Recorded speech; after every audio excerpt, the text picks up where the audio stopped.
నియోజకవర్గంలో తమ్ముళ్ల మధ్య అంతర్యుద్ధం తారాస్థాయికి చేరింది.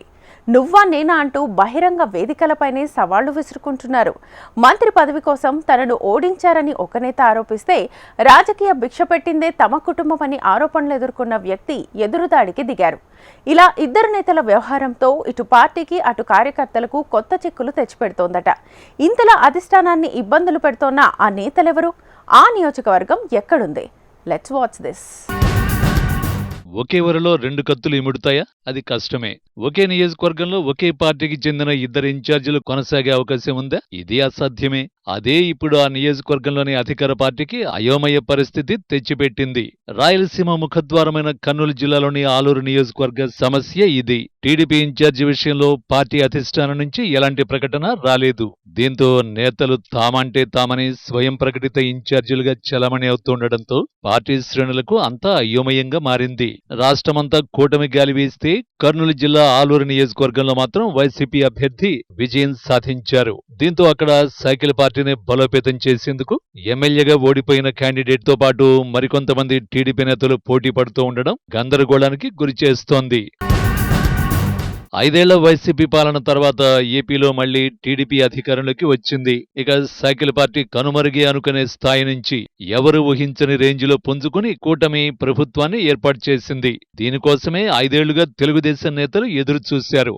వైసీపీ ప్రభుత్వ హయాంలో ఎన్నో ఇబ్బందులు ఎదుర్కొన్నారు. కష్టాలొచ్చినా పార్టీ కోసం భరిస్తూ అహర్నిశలు కష్టపడ్డారు. చివరికి వారి శ్రమ ఫలించింది. చక్కని విజయాన్ని అందుకున్నారు. ఇక తమ కష్టాలు తీరాయని, రాజకీయంగా ఆర్థికంగా నిలదొక్కుకోవచ్చని ఆశపడ్డ తమ్ముళ్లకు ఆలూరులో నిరాశే ఎదురైంది.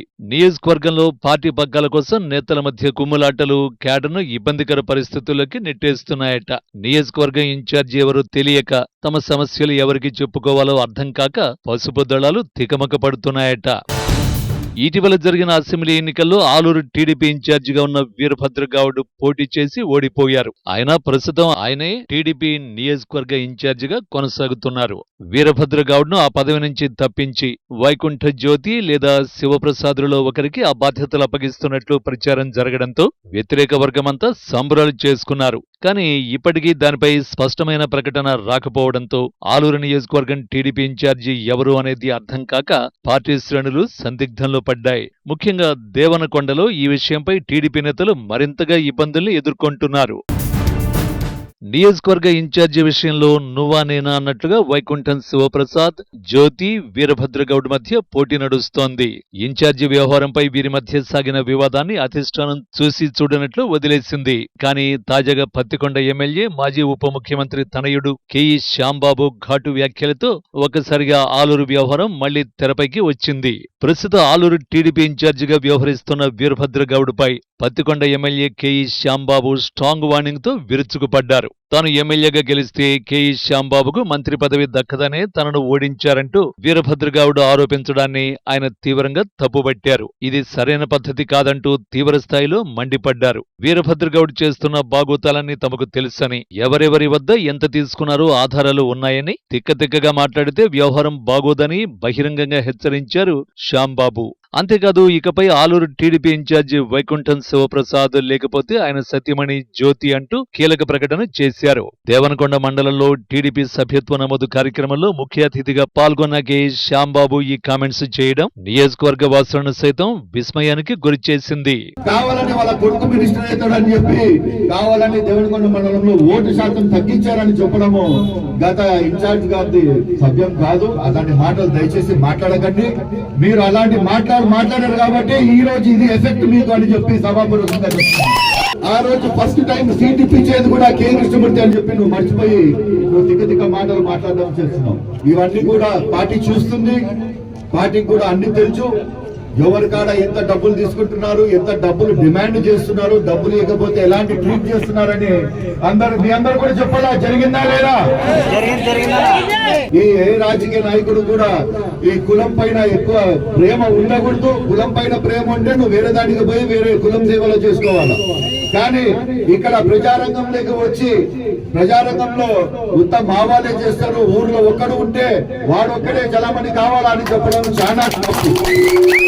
మా వదినచ్చి ఆధ్వర్యంలో 100% గా 35,000కి అప్పుడే రీచ్ అయిపోయినారు. ఇప్పుడు మాకు మా వదిన కాంపిటీషన్ తయారైంది. ఇప్పుడు వాళ్ళని రీచ్ కావడానికి మీరు ఎన్ని తగ్గాలు పడాలో మాకు దేవుడే ఇంకా. అందుకోసమే మంచి కాలం దేవరకొండ మండలానికి మన ఆలూరు నియోజకవర్గానికి వచ్చింది. దయచేసి ప్రతి ఒక్కరు కూడా కష్టపడండి. ఆలూరు నియోజకవర్గంలో టీడీపీ ఇన్ఛార్జిపై స్పష్టత లేకపోవడంతో పార్టీలో అలజడి మొదలైంది. వర్గాలుగా విడిపోయిన నేతలు ఎవరికి వారుగా వ్యవహారం సాగిస్తున్నారు. మండల స్థాయి నుంచి కింది స్థాయి వరకు గ్రూప్ తగాదాలు తారాస్థాయిలో సాగిపోతున్నాయి. దీంతో టీడీపీ పట్టు కోల్పోయే ప్రమాదం వచ్చి పడింది. వైసీపీ అధికారంలో ఉన్న సమయంలో జరిగిన స్థానిక సంస్థల ఎన్నికల్లో టీడీపీ గట్టి పోటీ ఇచ్చింది. నియోజకవర్గంలోని 9 పంచాయతీల్లో సర్పంచులను గెలిపించిన పార్టీ నేతలు 6 ఎంపీటీసీ స్థానాలు కూడా దక్కించుకుని సత్తా చాటారు. ఇక తమ పార్టీ అధికారంలోకి వస్తే అభివృద్ధి జోరుగా సాగుతుందని, తమ పనులు కూడా చేసుకోవచ్చని ఆశపడ్డారు. కానీ ఇప్పుడంతా రివర్స్ అయింది. దీంతో ఆలూరు నియోజకవర్గం టీడీపీ తమ్ముళ్లు నిరాశతో కొట్టుమిట్టాడుతున్నారు. ఇప్పటికైనా నియోజకవర్గం టీడీపీ ఇన్ఛార్జి విషయంలో అధిష్టానం ఓ ప్రకటన చేస్తే తప్ప ఇక్కడ టీడీపీ నేతలు తిరిగి ఉత్సాహంగా పనిచేసే పరిస్థితి లేదు. ఇన్ఛార్జి వైకుంఠం శివప్రసాద్ కే వస్తుందా, లేక అధిష్టానం వీరభద్ర గౌడ్నే ఇన్ఛార్జిగా కొనసాగిస్తుందా? చివరకు అధిష్టానం ఆలూరు టీడీపీ ఇన్ఛార్జి బాధ్యతలు ఎవరికి ఇస్తుందో అంటూ తెలుగు తమ్ముళ్లు తెగ గందరగోళంలో పడ్డారు.